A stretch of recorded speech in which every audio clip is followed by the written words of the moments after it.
as we get started with this day in the life video. The one thing you won't often see is first thing in the morning I get up, I make myself a cup of coffee, and I get into the Word of God as much as possible. And this is my alone time. No cameras allowed. Then after that, real life begins.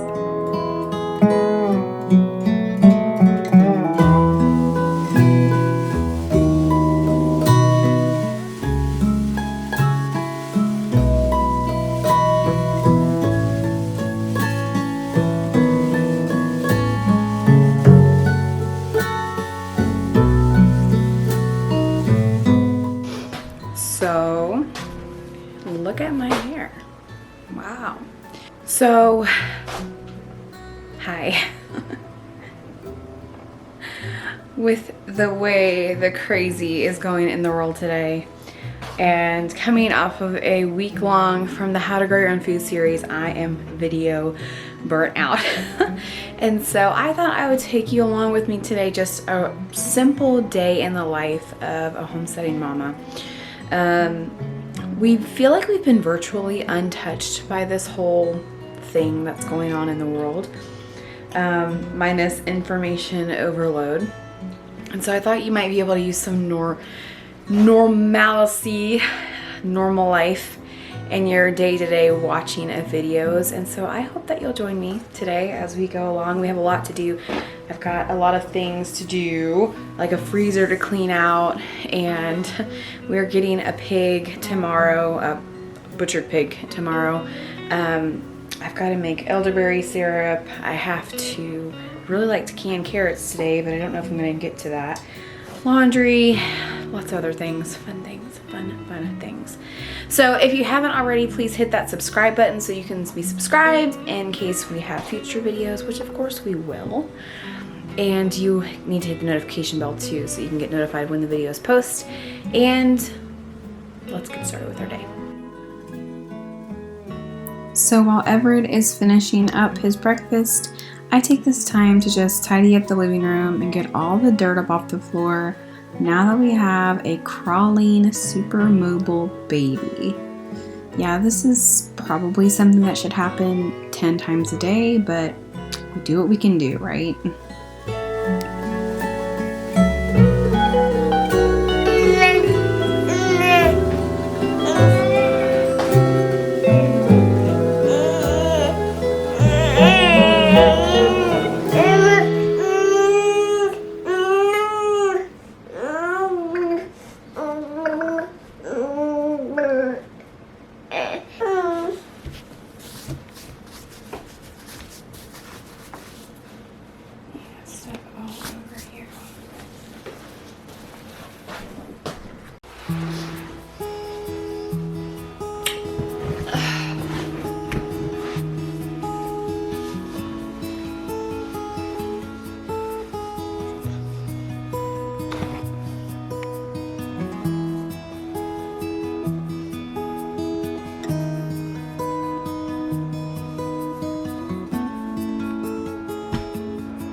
Checking on my seeds this morning.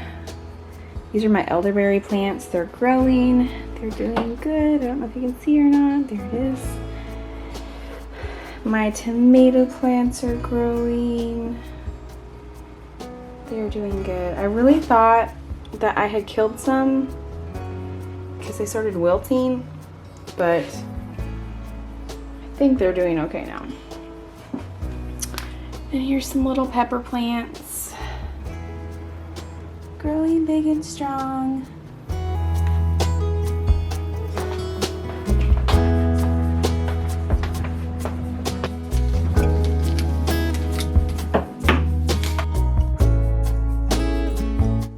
So I don't typically curl my hair every day, but I was feeling kind of frumpy this day, and sometimes girls just want to look cute, so I'm using my longe wand to get my hair up and going for the day.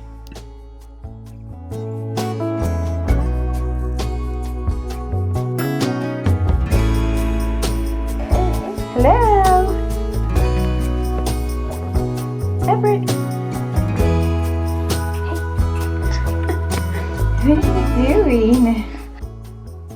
After I had Everett last June, I lost a lot of my hair during postpartum months, and it's just now starting to grow back pretty thick. So I have all these baby hairs and I just despise them.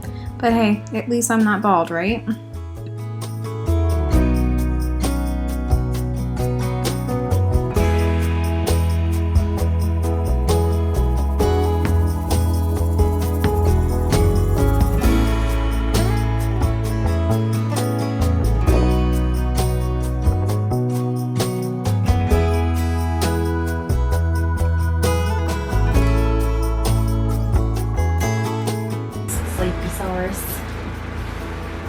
You gotta change your clothes, Sleepysaurus.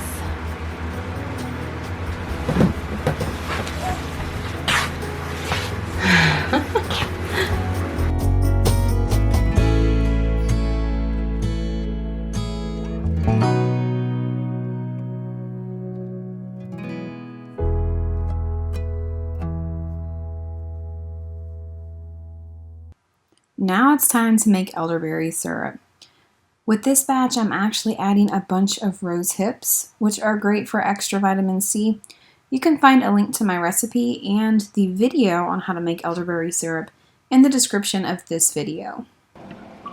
What are you doing? Coffee.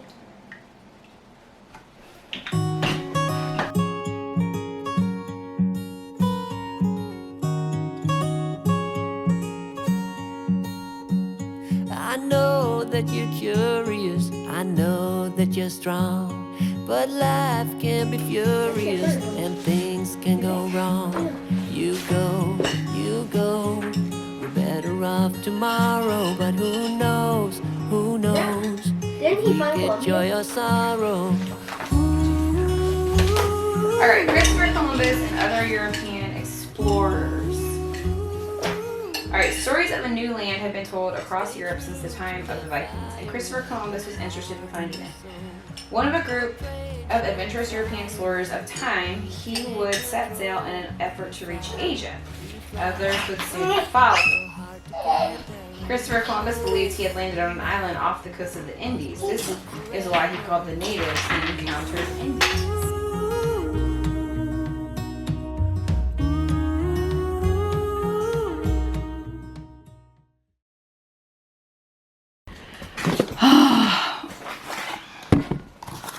Okay, so it is 11 o'clock and we are just now getting done with everything that we've been doing this morning. I wanted to make elderberry syrup. I make elderberry syrup for us and a friend of ours and her family. And I actually made extra for us this time, and it just takes a lot longer when you're doing a bigger batch. When you're doing a small batch of elderberry, it's fine. It's not very hard at all. But when you're doing a big batch for multiple people, it can be a little messy and difficult. So hopefully that's the last batch that we need to make this year, but we'll have to see. I made extra for that very reason because I just don't have time to make it every single week or every even few weeks. So Everett and I are getting lunch. Junior is outside doing some work that his dad gave him, some chores that he's getting paid for to do this week that his dad can't get to. Today we're eating salmon, leftover salmon. I'm on keto, trying to stay on keto, so I'm actually eating part of the salmon with him and salsa and some tortilla chips. And he is eating salmon and these Cheeto Puffs. They're all natural Cheeto Puffs, and he loves them. He loves them a lot. So, a lot of people have been asking like about the baby and updates on the baby, and he is doing well. You can see that he's doing very well, and he's a very good eater. He is going to be 10 months old at the end of this month. It's hard to believe that my baby is going to be a year old at the end of April. or not at the end of April, at the end of June. He's a really good eater, and I attribute that to the whole baby-led weaning process. We did part baby-led weaning, part mashed up food. I will leave a link in the description of this video so you can check it out, like what we're doing, what we did, and how he's become such a great eater. It also helped him with fine motor skills and things like that. So unfortunately, because he is a great eater, he's starting to dwindle down on nursing, and that's fine. Obviously, milk's supposed to be his biggest nutrition right now, and it is. So we always like to nurse first, then eat, and then sometimes he'll nurse after as well. I did have to supplement for many months with milk because I wasn't making enough. You can kind of go back through our journey and see that I had mastitis the first 2 weeks that I had him. I was still just inexperienced with nursing. I hadn't done it for 10 years, totally forgot how to do it. It was not like riding a bike, contrary to what they say. And so that really made my milk drop, and I just had a really hard time the first month or two of nursing, and so we had to start supplementing. And my sister-in-law actually had a baby 2 months after him, and so she is an overproducer, and so she donates milk to us, and then we use that for him. But he actually hasn't needed supplements not really in the last couple of months. I'd say the last 2 months since he's been eating, I've been producing enough for him because he naturally dwindles down as they get up to that year mark. So it's been a really fun adventure. Yes, I'm ready for another one, but we'll have to wait and see. That's kind of the main reason I'm really starting to get into keto again. I started keto a couple weeks ago, really lazy version of it. I've lost a little bit of weight, nothing to write home about. But I think I'm really going to start hardcore now. I would love to be pregnant, like, by his first birthday. But we'll see. We'll have to see what happens.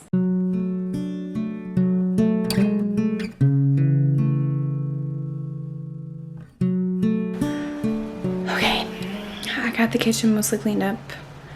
I think I might wait on the freezer. I'm not sure. I think I'm gonna actually take this time to finish writing a blog post that I'm writing. Did you guys watch the How to Grow Your Own Food series last week before last? It was amazing, and my website is getting bombarded with chicken information and growing food and all kinds of different things. And so I am getting ready to hit publish on a brand new post titled 10 Easy Steps to Raising Chickens. We've had a lot of people interested in chickens. People are saying, people are panic buying chickens, and they are, but it's also a lot of stores are choosing not to sell chicks this time of year. So I want to kind of go through the steps to set you up on your way to a good, healthy chicken keeping experience. And so I'm going to link the description to that. No, I'm going to link the link to that blog post in the description of this video so you can read it if you are trying to get started with chickens, and then you can go back and watch my previous video about how raising chickens can be really super easy. It's a no-brainer. Anyone can do it in just a few easy steps, and in fact I encourage you to do it. I wish every backyard had chickens because they're just amazing to keep. So I'm gonna do that while I have this is my thing I watch. It's QVC, and don't judge me, but I do it. I especially like the kitchen stuff. I found some pretty good kitchen tools on there, so just saying.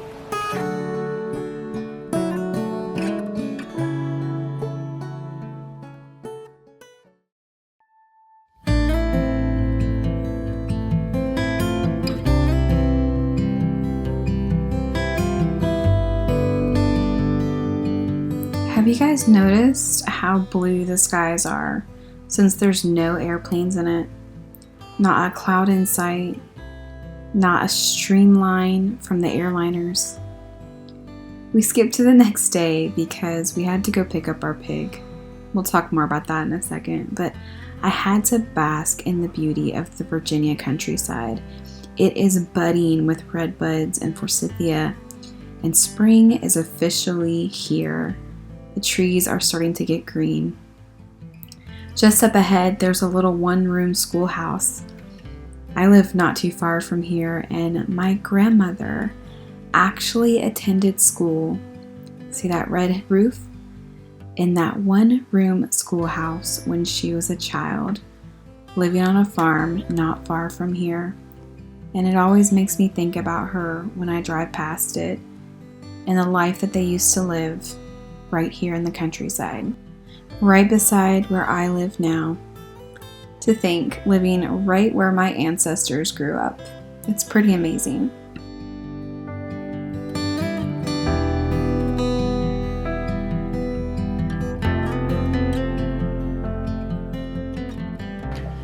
Wow, I look like a hot mess. So yesterday, whoa, it was just crazy. Did not go as planned. The baby was cranky all day long yesterday. I think I stopped the video with me working. The baby woke up like 10 minutes later, and that's how the whole day went. Like, he just was awake all day. He finally ended up falling asleep around 7:30 that night, which is way early for him. Normally he's not asleep till 8:30. And so it was a crazy day. And I couldn't have picked up the camera even if I wanted to. So I did get the elderberry syrup done and canned. I got a gallon of elderberry syrup. And so that was great. At least I got that accomplished.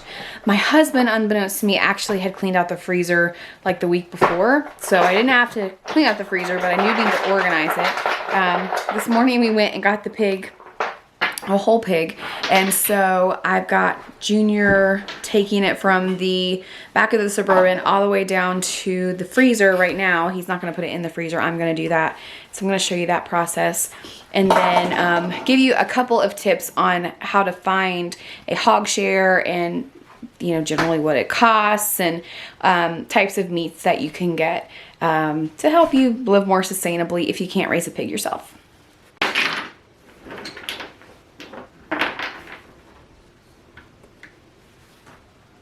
What are you doing? Huh? Hey, Everett. Okay, so here's the current freezer situation. Yeah, not as cleaned out as I thought it would be, and I can't even open it all the way because I have the stack of wood floor behind me. Our basement is currently under renovation. Not true renovation, just like flooring and things like that. So I'm gonna clean this freezer out really quickly. Not clean it out, doesn't need to be actually cleaned out, but it does need a woman's touch.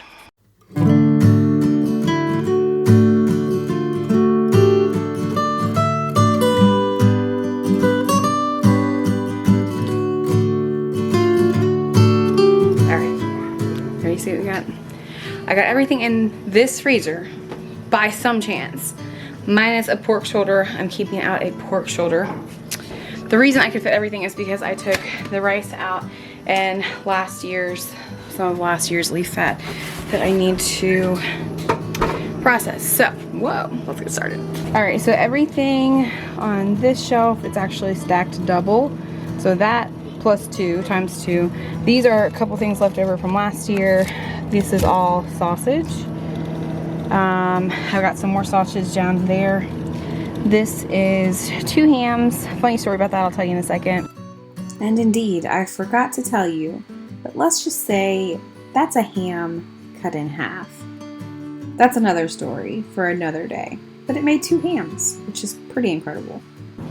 Lots of roasts, pork chops, pork ribs, pork tongue, pork heart, pork liver, pork kidney, more roasts, pork chops, 2 stacked 2 deep. So these are all pork chops, and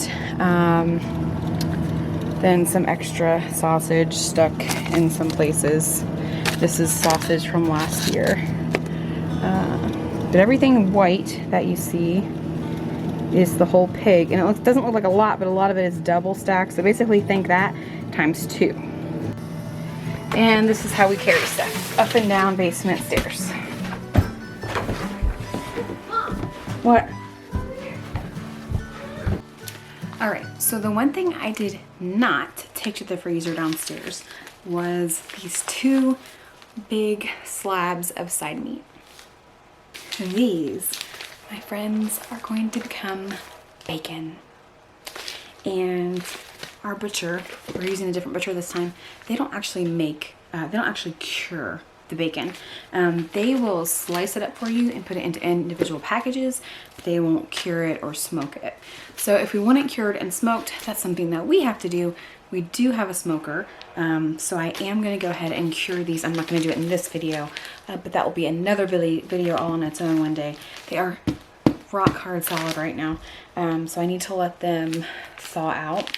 And then I think tomorrow I will turn these magnificent slabs of meat into bacon. It's really easy. It's like salt and sugar, and leave it set for a while. And then the only thing is it's going to require me to buy a meat slicer. So those are kind of expensive, but we'll use it because we'll probably just continue to cure our own bacon for future pigs anyhow. So buying a pig is super easy. You find a reputable farmer or someone you know, which is always a really much better bet if you know the person. Lucky for us, my sister-in-law and her husband own a cattle farm, and they also raise pigs and chickens and things like that. So we can't eat beef. We can, but my husband can't. So we opt to get a pig every year instead of the beef. And so it's really easy to work with somebody. You could always barter if you don't think you can afford all of the pig at one time, or you can just save up every year if you know that this is something that you want to do each year. So what happens is typically the farmer that you're getting it from, or the homesteader you're getting it from, they have a set price per hanging weight. And what it means is that that's when they process the pig and hang the pig up, either your half or a whole, once it's been gutted and everything. And they tell you how much that weighs, and then you pay a price per pound to the farmer or homesteader, and then you pay processing to the butcher. So our processing here was about $250, give or take, just to process the whole pig. Then if we were to be paying, different farmers have different prices. We've paid as much as $600 for a whole pig to the farmer. So that's about $800 total for the pig. But you're looking at hundreds of pounds of meat. So it's grass raised, forest raised, pasture raised beef or pork or whatever you're buying. And so it's kind of a pretty good deal, and you know where you're getting it from. Now, different farmers have different rates, so keep that in mind. You could probably get a whole pig for as little as $400, depending on where you are. But cheaper isn't always better. So just keep that in mind while you're shopping around places and looking for a pig. Get to know the farmer, get to know the homesteader, and if you can barter, that's awesome. Homesteaders especially love to barter things. And get yourself a whole pig. I was able to fill up, you saw the upright freezer, a whole pig didn't fill up the whole thing. It only filled up about half of it. So you can kind of get an idea of what kind of space you would need. I prefer the upright freezer because I can just reach in and pull something out. We do also have a chest freezer, which is a freezer that is standing up where you open from the top. I don't like chest freezers because then stuff gets jumbled at the bottom and you got to move stuff around, and it's just a whole thing, and meat's in the bottom of the freezer for 3 years. I know this from experience. So I really want you to invest in an upright freezer if you're thinking about getting one. Unfortunately, in this time of crisis with the pandemic and everything, you can't find one. We had actually called our local home improvement store to see about getting another upright freezer and getting rid of the chest freezer, and they literally have none. They have none. So that's probably going to be a investment for us next year, if we're out of quarantine by then. So that's it. This is where I'm going to end this vlog, because I'm going to show you maybe some videos of the chickens and how big the chicks are getting in just a couple minutes, and then end there. But the last 2 days have not gone as planned, and even in the middle of a quarantine, this is life. This is literally everyday life. Like, my whole plan yesterday was to get up, get carrots canned, get the elderberry syrup done, get the freezer cleaned out, get the house cleaned, and get that bag of oats, which is still sitting there in the Mylar bags and in the food grade buckets with the gamma lids. this is just normal. This is normal everyday life. We go through so many oats, but I want to keep them as fresh as long as possible. It's just cheaper to buy the big bag at the Mennonite store than it is to buy like Quaker oats at the regular store. So I've got to do that at some point. I've got to get canning jars downstairs. Guys, if you are looking for canning jars, you got to get them now, because I had to search for these. And my farm stores locally were pretty much like sold out completely. So I love that you guys are growing your own food, you're getting your gardens in, but what are you going to do with it all if you can't preserve it in your cans? So get those cans, get those lids, get them now, and get more than you think you need, because I always need more than I think I need. So I'm going to be doing that, putting those downstairs, just hustling it today. The baby's asleep. I got to do what I can. The camera's not important. Sorry, I love you. But all right, I'm going to get going, and at the end of this video I'm going to show you the chicks and how big they're getting. Check out McMurray Hatchery. I know they're having some shortages this month. It was in March. They might not have as many in April. We have ducks and geese coming next week. Yay! I can't wait to show you that. That's going to be fun. I'm going to document the geese's journey from beginning to adult, because we don't talk about geese that much. We need more people talking about geese on the homestead. So all right guys, I hope you enjoyed this video, as jumbled as it was. If you have any questions, leave them below. Don't forget to subscribe and click that notification bell. Don't go anywhere, because I'm going to show you some cute videos of the chicks and how big they're getting. Have a great day and happy homesteading. So you might remember in videos past that our backyard was literally barren, just dirt.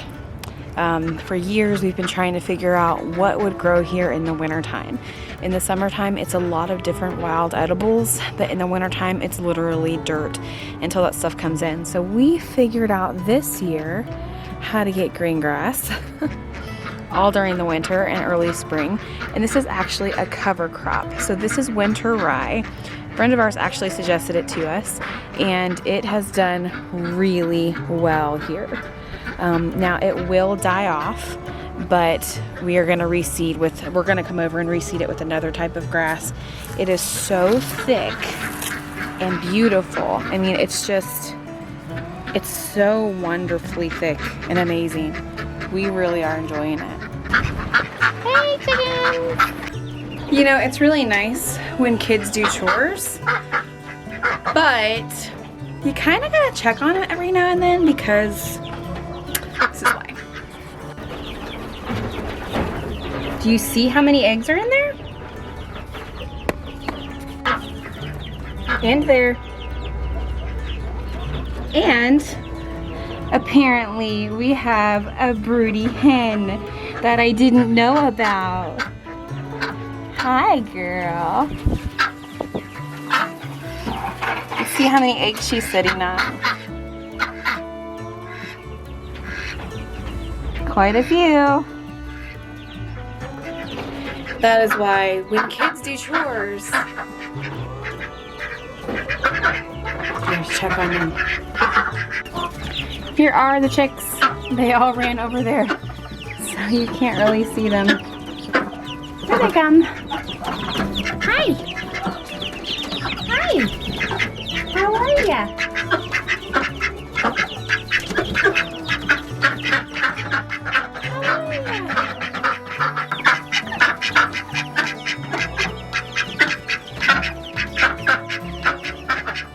This is what happens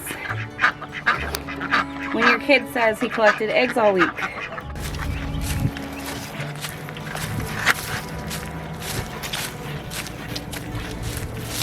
Get in here! I'm gonna kill you!